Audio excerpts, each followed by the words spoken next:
তিন রকমের ধর্মের লোক বেশি আছে, খ্রিস্টান, ইসলাম আর হিন্দু। 100 জন খ্রিস্টানকে যদি একই প্রশ্ন করে তোদের ভগবানকে, একবারই বলবে আমাদের ভগবান ঈশ্বর মসিহ যীশু খ্রাইস্ট।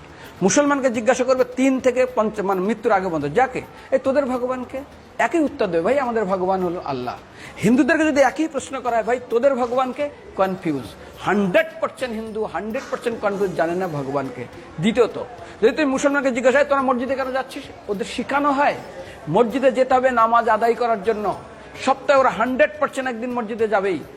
তুমি যদি খ্রিস্টানদের জিজ্ঞাসা করো তোমরা কেন কোথায় যাবে, কোথায় যাও না, আমাদেরকে একদিন তারা চার্চে যাবে। কেন? ঈশ্বরে প্রার্থনা করার জন্য, ওদের শেখানো হয় জন্মের থেকে, এটা সংস্কার।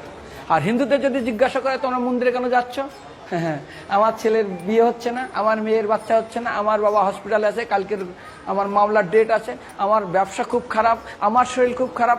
99.99 হিন্দু জানে না মন্দিরে কেন আসা উচিত, তাদের ভগবানকে মৃত্যুর পরে কোথায় যাবে। মুসলমানকে জিজ্ঞাসা করবে মৃত্যুর পর কোথায় যাবে, বলবে ভাই নামাজ রোজা যদি না করি দোজকে যাব, অর্থাৎ নরকে যাব। যদি হিন্দুদেরকে জিজ্ঞাসা, ওদেরকে বলবে আর যদি করো নামাজ রোজা করি তাহলে বেহেশতে স্বর্গে যাব। যদি খ্রিস্টানদেরকে জিজ্ঞাসা করো, এই তোমরা যদি আমরা ঈশ্বর আরাধনা করি হেল অর্থাৎ নরকে যাব।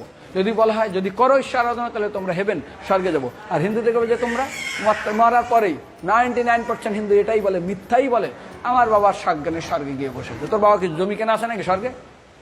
তোর বাবা জমি কেনা আছে যে তোর বাবা মরার পরে স্বর্গে গেছে, হোয়াটসঅ্যাপ করে দেখি এই যে অ্যাটাচ বাথরুম টয়লেট আমি একদম ভালোভাবে পৌঁছে গেছে, তোর বাবা স্বর্গে গেছে, জানিস তুই? আরে মৃত্যুর আগে এত কষ্ট পায়, এত কিছু করে, মারার পরে আমার বাবা স্বর্গে গেছে।